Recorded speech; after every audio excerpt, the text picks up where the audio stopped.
Click natin yung register. And then dito, pipiliin natin yung sign up. And then dito, pwede natin i-click yung flash. Okay, flash na natin.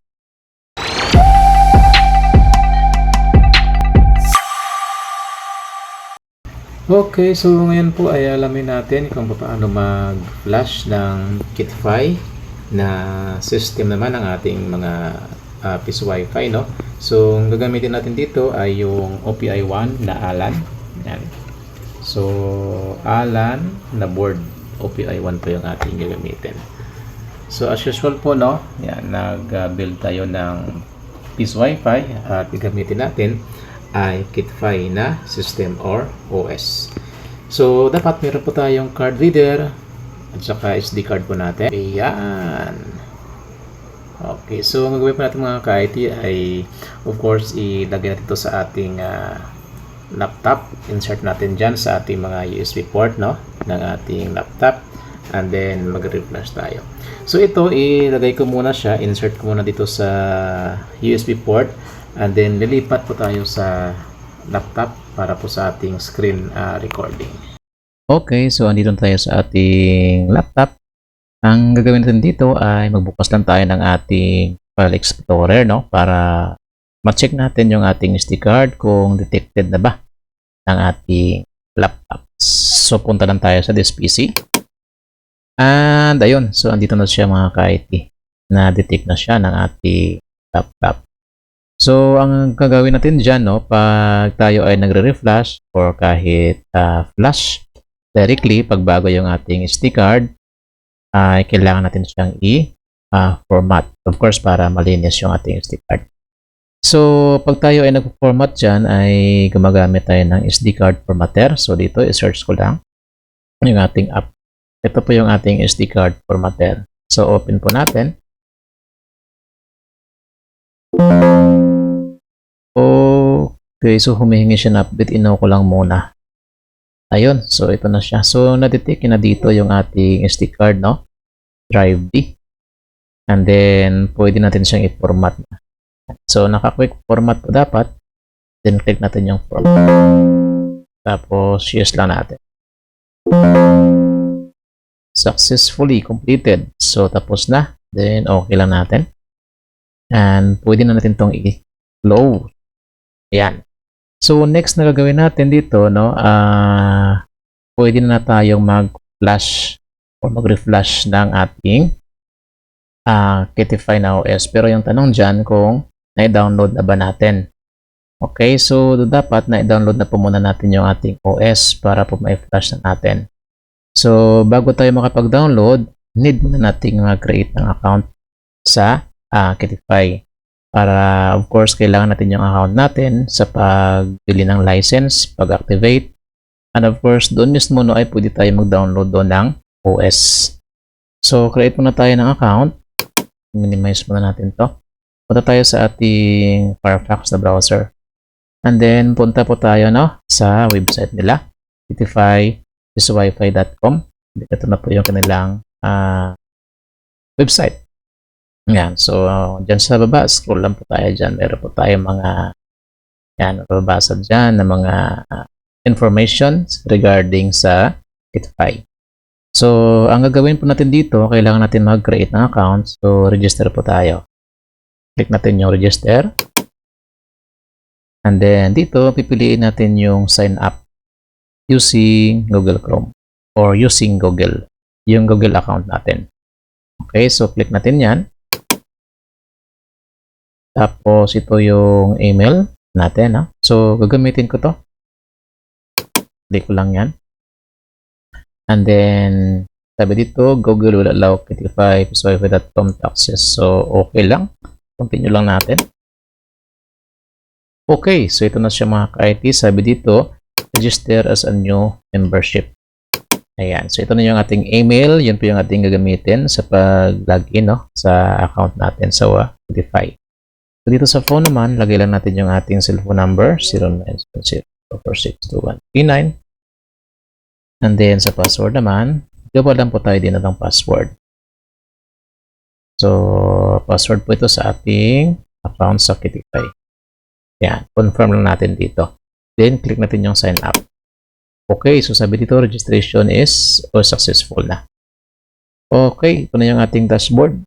Inatnaw ko lang muna to. Yung humihingi ng ano to. Save password. So, natnaw na muna. Okay, so ito na yung ating dashboard sa Kitify. And dito makikita natin na wala tayong license na available. Kasi kakakreate lang natin. And then dito rin natin makikita kung mayroon na tayong nabili na license. Okay, so ang gagawin natin mga ka-IT ay kailangan na nating mag-download ng OS, no? Punta tayo sa files. And click natin yung files. And then dito makikita natin yung mga available sa iba't ibang mga boards, no? So meron dito mini PC, Orange Pi 1, Orange Pi PC, tsaka Pi 03, tapos meron din dito ang sub-Venn diagram, meron pa dyan sa baba. So tayo, since na Orange Pi 1 yung gagamitin natin, so ito yung ating download. Orange Pi 1, USB to LAN, /VLAN. So right click po natin yan, or pwede natin i-click itong 3 dots na to, and then click natin yung download. So kailangan mo natin siyang i-download. Okay, so download natin. Okay, so ito na siya. Zipping one file. Pero sa akin mga ka-IT, since naka-download na ako, no, meron na akong na-download. So, andito na siya sa download folder ko. Ayan, ito na siya. Pero hindi ko pa siya na extract. Okay, so i-cancel ko lang muna to. So, assuming no, na tapos na natin siyang i-download, once na tapos na, dito pa natin siya makikita. So, i-cancel ko lang muna to Ayan. So, assuming na tapos na yung download natin, dito natin siya makikita sa downloads. So, after natin siyang i-download, right-click natin. Tapos, dapat meron pa kayo dyang WinRAR para po ma-unzip natin or ma-extract natin itong na-download natin. So, right-click natin to. Then, punta tayo sa WinRAR. So, dapat meron po tayong WinRAR, no? Tapos, click natin yung extract to. VLAN 32. Blah, blah, blah, blah. So, click mo natin dyan para ma-extract na yung ating i-download. Ayan. So, ito na siya. Naka-folder na. So, dapat po naka-folder tayo dyan. So, after nito mga ka-IT, once na na-extract na natin, i-open na natin, no, yung ating Balena Etcher. Okay, so open ko lang yung ating Balena Etcher. So, i-search ko lang dito, Balena Etcher. Yan. So, Balena Etcher po yung ating gamitin sa pag-flash o reflash nitong Kitify na OS. So, dito, click natin yung flash from file. And then, hanapin natin sa downloads yung na-extract natin. Ito siya. Yung folder po yung pipiliin natin, wag po yung naka-compressed, yung naka-zip file. So, yung folder po, no? Open natin yung folder. Then, open natin ulit. Alright, so ito na yung hinahanap natin, no? Yung pinaka-image file niya. So, i-click natin yan. And then, click natin yung open. Alright, and then, select natin yung target. Click natin yung ating SD card dyan. Then, select one. And then, dito, pwede natin i-click yung flash. Okay, flash na natin. Okay, so starting na.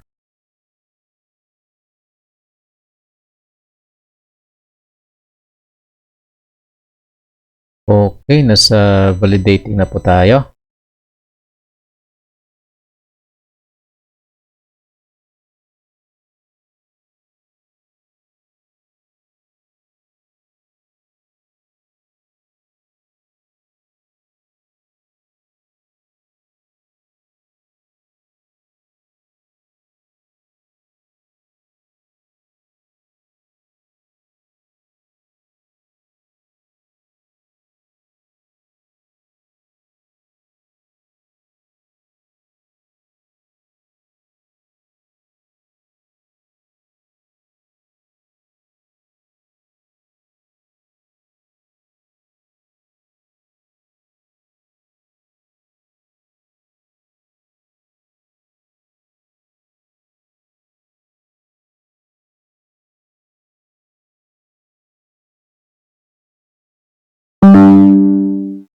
Okay, so tapos tayo mga ka-IT. Ayan, so after nating matapos ating pag-flash, no, ay pwede na nating i-remove yung ating SD card.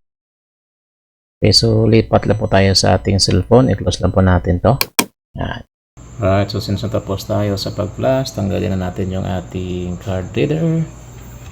Ayan, tapos ilagay na po natin dito sa ating OPI board. Sa alan natin. Ayan, insert ko lang. Okay. And then, pwede na po natin siyang i-power up. Alright. Ayan na mga ka-ID. Ayan o. Wow.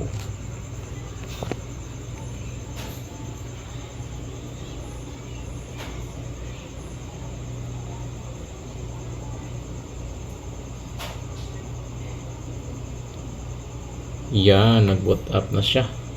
So, yung ating antenna, Comfast EW81. So, yun na po yung ating ginagamit, no, sa ating mga units.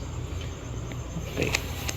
So, once na ready na po yung ating system dyan, of course, yung ating lead frame ay mag-iba po yung mode nya, no? So, magiging running po yan. So, habang nag-start up pa lang po, ay blinking po siya. Ayun. So, umiba na po yung kanyang mode. So, naging running na siya. So, ibig sabihin po, no, ready na po yung ating system ng ating KitFi. So, ang gagawin natin mga ka-IT ay kukonect na tayo. Okay? So, kuha lang tayo ng isang cellphone or pwede rin dito sa ating laptop. I-try natin dito sa ating laptop. Click tayo sa Wi-Fi or sa ating antenna. Yan. Ayun, oh. So, disconnect muna ako dito. So, yung Comfast natin, hindi muna natin siya nirename. So, ito siya. So, click natin yan. Connect po tayo dyan. Ayun. So, connected na. Open browser and connect. Click po natin yan.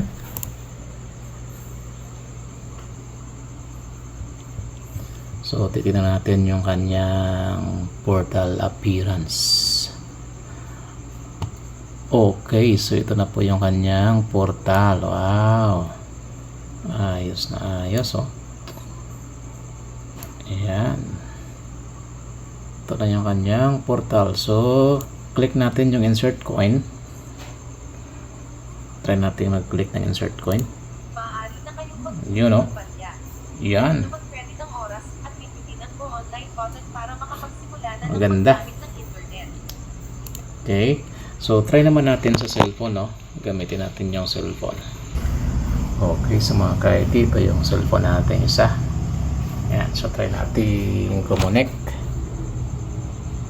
Open natin yung ating Wi-Fi settings. And then, dito tayo sa Comfast. Yan.